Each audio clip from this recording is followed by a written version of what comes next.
নমস্কার বন্ধুরা, শুভ সকাল। আরেকটি নতুন ব্লগে তোমাদের সকলকে স্বাগত জানাচ্ছি। তো আমি জানি দুঃখ ভাগ করলে যেমন কমে যায়, তেমনি আনন্দ ভাগ করলেও অনেক গুণ বেড়ে যায়। তো কিছু আনন্দের মুহূর্ত তোমাদের সাথে ভাগ করে নিচ্ছি। তো আজকে সকালবেলায় ঘুম থেকে উঠেই হোয়াটসঅ্যাপটা যখন চেক করি, তখনই দেখি তোমাদের দাদা আমার জন্য কিছু জিনিস সেই সুদূর কুয়েত থেকে পাঠিয়েছে। তো সেটা দেখে তো যেমন আনন্দ হলো, আরও বেশি আনন্দ হলো। ওকে আমি বলেছিলাম যে তুমি যখন কিছু পাঠাবে তখন আমার জন্য একটুখানি প্লিজ ভিডিও করে পাঠিও। তো যে কথাটা রেখেছে সেটার জন্য আরও বেশি আনন্দ পেয়েছি।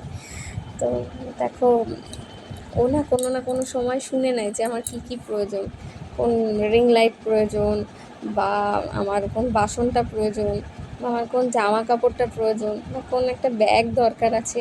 তো সেই কথাগুলো মাথায় রেখে না সে জিনিসগুলো কোনো সময় কিনে নিজের কাছে রেখে দেয়। তো সেগুলো গুছিয়ে পাঠাচ্ছে। তো এটার জন্য আমি খুব খুশি হয়ে গেছি, আর এই খুশির মুহূর্তটা তোমাদের সঙ্গে ভাগ করে নিচ্ছি। অ্যাকচুয়ালি দূরত্ব বলতে গেলে কৃষ্ণনগর থেকে কুয়েতের দূরত্ব দেখো অনেকটাই, প্রায় 4116 কিলোমিটার। মনে করলে অনেকটাই, কিন্তু মনের দূরত্ব কিছুই না। আমি মনে করি সবসময় সে পাশে আছে। তা সেরকম মনটাকে সেরকম করে রাখার চেষ্টা করি। কী করা যাবে, সময় পরিস্থিতি আমাদের সকলকেই মেনে নিতে হয়। তো সেই মেনে নিয়ে চলা, মানিয়ে নিয়ে চলা, নিজেকে সেইভাবে তৈরি করা, আর তার মধ্যে এই ছোটো ছোটো মুহূর্তগুলোকে নিয়ে বাঁচা। তো আমি ভালো আছি, তোমরা সকলেও ভালো থেকো, সুস্থ থেকো, এই বলে আজকে ব্লগটা শেষ করছি। ধন্যবাদ সকলকে।